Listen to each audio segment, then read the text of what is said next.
आज की इस वीडियो में हम बात करने वाले हैं उच्च माध्यमिक परीक्षा 2022 मॉडल पेपर।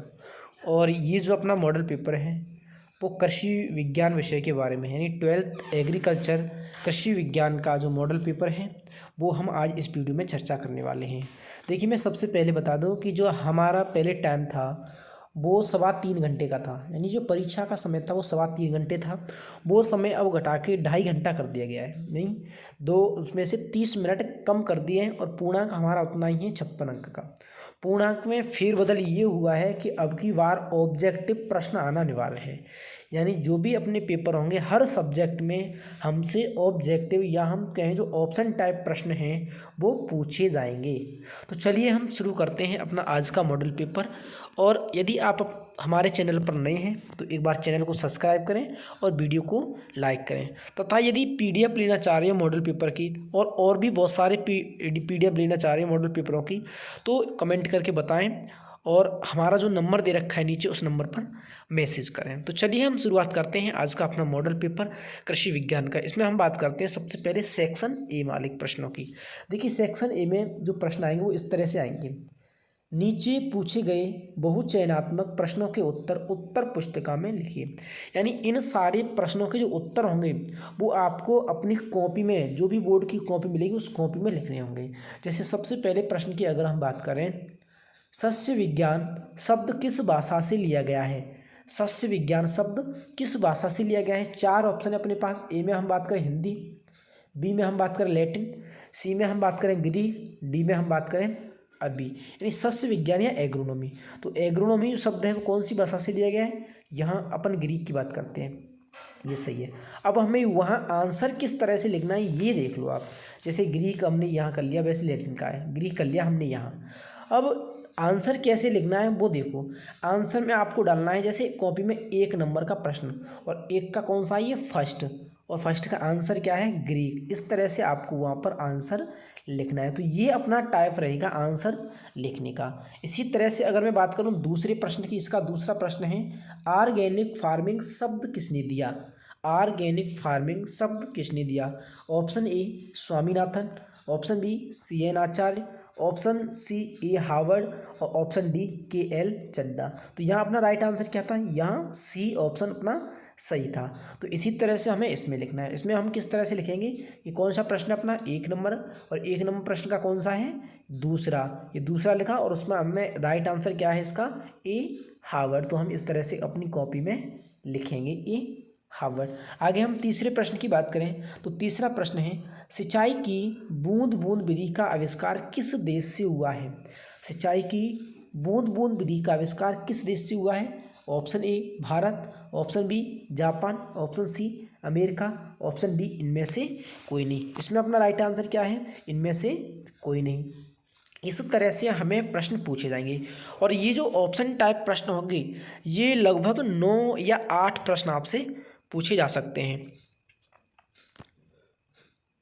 अब देखो, अगर अपन आगे बात करें अगले प्रश्नों की, मैं सारे क्वेश्चन यहाँ डिस्कस नहीं कराऊंगा, केवल पेपर का टाइप आपको बता देता हूँ। देखो, इस तरह से ये आपको प्रश्न पूछे गए, मान लो 8 या 9 और अधिकतम 13 तक इस तरह के प्रश्न पूछे जाते हैं। यानी जो ऑप्शन टाइप जो प्रश्न हैं वो लगभग 13 या 9 तक आपसे पूछे जाएंगे। उसके बाद कुछ इस तरह के प्रश्न होंगे, यानी वो मान लो ऑप्शन टाइप प्रश्न कम करता है, यानी जो ऑब्जेक्टिव प्रश्न है वो उसने कम पूछे तो इस तरह के प्रश्न पूछ लेगा। निम्नलिखित प्रश्नों के उत्तर एक शब्द में दीजिए। ये प्रश्न भी ऑप्शन टाइप के अंदर ही आते हैं। मान लो अपना दूसरा प्रश्न इसमें कौन सा है, रंगीन फलों का परिरक्षण किस रसायन द्वारा किया जाता है? तो हम ये प्रश्न का उत्तर हमें केवल एक शब्द में देना है। तो हम किस तरह से लिखेंगे कॉपी में? जैसे 2 नंबर क्वेश्चन कौन सा है? 2। अब 2 का आंसर क्या है यहाँ आगे एक शब्द में आपको बताना है। किसके द्वारा किया था रंगीन फलों का? तो वो हो जाएगा इसमें सोडियम बेंजोएट। किसके द्वारा करते हैं हम? सोडियम बेंजोएट के द्वारा। तो हम यहाँ लिख देंगे सोडियम बेंजोएट 2 नंबर में।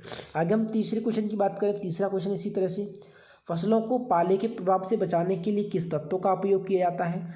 ये भी हमें एक शब्द में ही देना है। इसमें हम लिख देंगे 3 नंबर डाल के इसके आगे आंसर सल्फर। क्या डाल देंगे?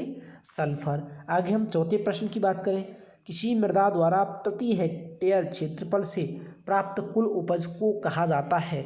अब यहाँ किसी मृदा द्वारा प्रति हेक्टेयर क्षेत्रफल से प्राप्त उपज, तो इसको हम कह देते हैं मृदा की उत्पादकता।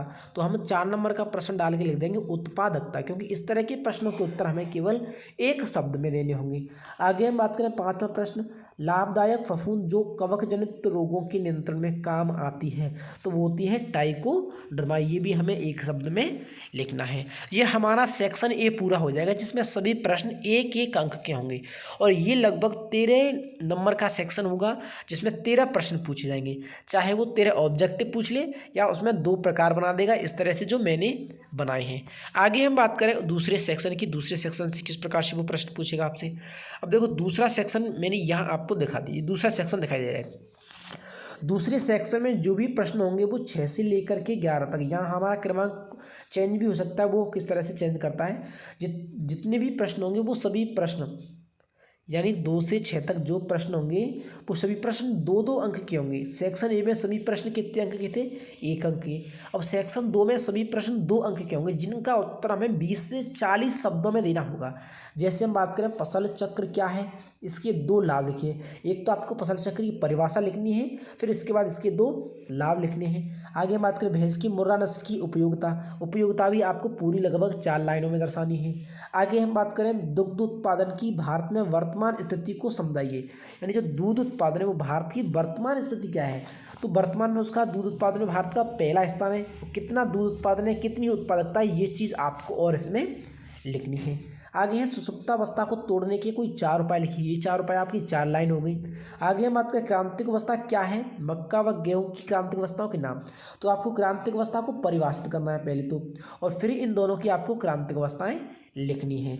आगे इसी तरह से प्रश्न निम्न पर संक्षिप्त टिप्पणी लिखिए। तो क्राइसोपिट्स और टिकाऊ खेती, इनकी आपको केवल छोटी छोटी 2-2 लाइनें इसमें लिखनी है, क्योंकि 2 नंबर का प्रश्न है और इसमें 2 पार्ट कर दिए, तो ये 1-1 नंबर के हो गए दोनों। अब 1-1 नंबर के में कितना लिखना होता है, करीब 2 लाइन लिखनी होती है, तो 2-2 लाइनें आपको इन दोनों के बारे में लिखनी है। इस तरह से अपना सेक्शन बी हो जाएगा कंप्लीट। आगे हम चलेंगे सेक्शन 3 की ओर, सेक्शन सी। और सेक्शन सी में जो भी प्रश्न होंगे वो 3 अंक के होंगे, यानी सेक्शन सी में लगभग 5 प्रश्न आएंगे और 5 प्रश्न 3-3 नंबर के होंगे, यानी 15 नंबर का होगा तुम्हारा जो सेक्शन 3 है। इसमें इस तरह से प्रश्न पूछेगा, जैसे निम्न पशु रोगों के 2-2 महत्वपूर्ण लक्षण लिखिए। अब इसने यहाँ पशु रोग दे दिया, एक तो खुरपका मुहपका दे दिया, एक गलघोंट दे दिया, आपको 2-2 लक्षण लिखने हैं इनके। आगे हम बात करती आगे उद्यान स्थापना हेतु गड्ढे तैयार करना एवं पौधरोपण को वर्णित कीजिए। अब ये भी 3 नंबर का है, तो आपको पहले तो गड्ढे खोदना समझाना है, फिर उसके बाद पौधरोपण को समझाना है, यानी इसमें 2 बना दिए उसने।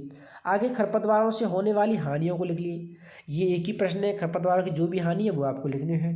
आगे दे रखा है सघन रोपण क्या है, सघन रोपण के लाभ लिखिए। सघन रोपण होता है घनी खेती, जब हम एक निश्चित क्षेत्रफल में ज़्यादा पौधे उगाते हैं तो वो सघन रोपण होता है, तो इसके बारे में आपको बताना है और इसके लाभ लिखने हैं। आगे हम बात करें गाय की नस्लों का वर्गीकरण की, यानी गाय की जो नस्लें हैं उनका वर्गीकरण आपको करना है। तो 2 भागों में बांटा गया गाय की नस्लों को, देसी और विदेशी। उसके बाद देसी को 3 भागों में बांट देते हैं अपन, एक तो दुधारू, एक द्विकाजी, एक भारवाही।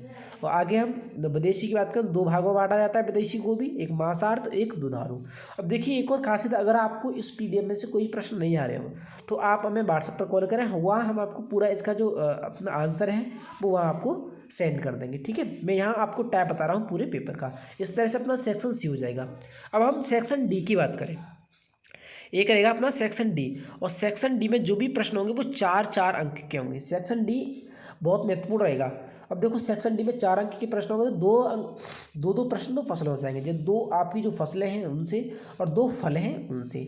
बच्चे 2 प्रश्न, जैसे ये तो अपना हो गया फसलों का, ये हो गया फलों का, और एक जो इसमें जो बीच में है ये हो गया अपना पशु रोगों वाला, यानी 3 प्रश्न तो ये हो गए अपने, एक प्रश्न अपना लास्ट में हो जाएगा, यानी 4 प्रश्न टोटल इससे पूछे जाएंगे।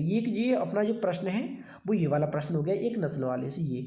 तो इस तरह से जो पार्ट अपना डी होगा उसमें से भी कितने आएंगे, 4 प्रश्न आएंगे, और चारों प्रश्न 4-4 अंक के होंगे, यानी पूरा जो पार्ट डी है वो 16 अंक का होगा। यानी 4 पार्ट हो गए, और चारों पार्टों के मैंने आपको नंबर भी बता दिए। और जो 4 अंक के प्रश्न होंगे वो लगभग आपको 10 लाइन में करने होंगे, 10 लाइन में अगर 100 शब्दों में आपको इनका आंसर देना होगा। अब आपको अगर पीडीएफ चाहिए तो पीडीएफ के लिए हमारे यहाँ नीचे नंबर दे रखे हैं, ये दोनों जो नंबर हैं आप इनमें से किसी भी नंबर पर व्हाट्सएप करके अपनी पीडीएफ मंगा सकते हो, तो ये आपको व्हाट्सएप पर पीडीएफ मिल जाएगी।